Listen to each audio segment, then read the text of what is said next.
UP में नगर निकाय चुनाव का परिणाम आना शुरू हो गया है। यूपी निकाय चुनाव में बीजेपी का एक बार फिर से दबदबा दिख रहा है। यहां योगी सरकार का राज एक बार फिर से उनका जलवा कायम कर रहा है।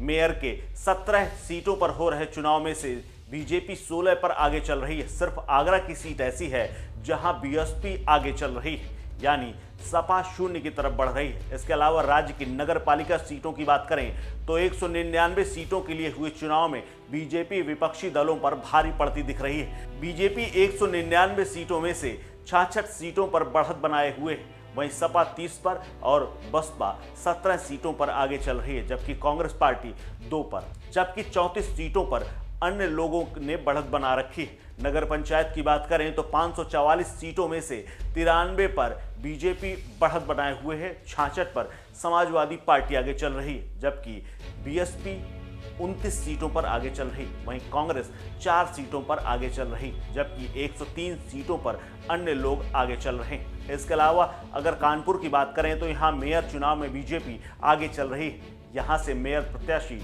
प्रमिला पांडे करीब 35,000 वोटों से आगे चल रही। वहीं सपा की वंदना वाजपेयी 42,000 से ज्यादा वोट पा चुकी हैं। कांग्रेस की अश्विनी अवस्थी 22,000 से ज्यादा वोट मिले, वो तीसरे नंबर पर है। इसके अलावा झांसी की बात करें तो यहां पर बीजेपी ने जीत हासिल कर ली।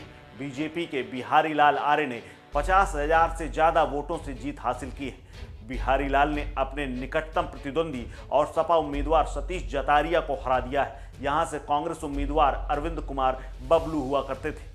इसके अलावा गोरखपुर की बात करें तो यहां महापौर के लिए 7वें राउंड की मतगणना हो चुकी है और वोटों के लिहाज से गिनती के बाद समाजवादी पार्टी की काजल निषाद 40,835 वोट पा चुकी हैं। वहीं बीजेपी के मंगलेश श्रीवास्तव 67,000 से ज्यादा वोट पाकर आगे चल रहे हैं। वहीं बसपा के नवल किशोर नथानी 9,000 वोटों से आगे चल रहे हैं। हालांकि शुरुआत में बीएसपी आगे चल रही थी, लेकिन बाद में बीजेपी प्रत्याशी ने एक निर्णायक बढ़त बनाते हुए दिखाई दे रहे हैं। इसके अलावा सहारनपुर की बात करें तो यहां मेयर चुनाव में बीजेपी आगे चल रही है। 8 राउंड की गिनती से ज्यादा हो चुके हैं और बीजेपी के प्रत्याशी डॉक्टर अजय कुमार 97,000 वोट से आगे चल रहे हैं। दूसरे नंबर पर बीएसपी के उम्मीदवार खदीज मसूद हैं, जो कि 60,000 वोट से आगे चल रहे हैं। इसके अलावा गाजियाबाद की बात करें तो यहां मेयर चुनाव में बीजेपी को बरकरार बनी हुई है। यहां बीजेपी उम्मीदवार ने बसपा उम्मीदवार पर 58,000 से ज्यादा की लीड ले रखी है। बीजेपी की सुनीता दयाल को 83,000 से ज्यादा वोट मिल चुके हैं। वहीं बीएसपी की निसारा खान 25,000 वोटों से दूसरे नंबर पर चल रही, जबकि सपा को तीसरे नंबर पर धकेल दिया गया है। इसके अलावा आगरा में फिलहाल बड़ा उलटफेर होता दिख रहा है। यहां बसपा प्रत्याशी लता वाल्मीकि आगे चल रही, यहां बीजेपी उम्मीदवार हेमलता दिवाकर पीछे हो गई। इससे पहले यहां बीजेपी आगे चल रही थी। इस खबर में फिलहाल इतना ही। बाकी नगर निकाय के अपडेट्स के लिए बने रहिए हमारे साथ। नमस्कार।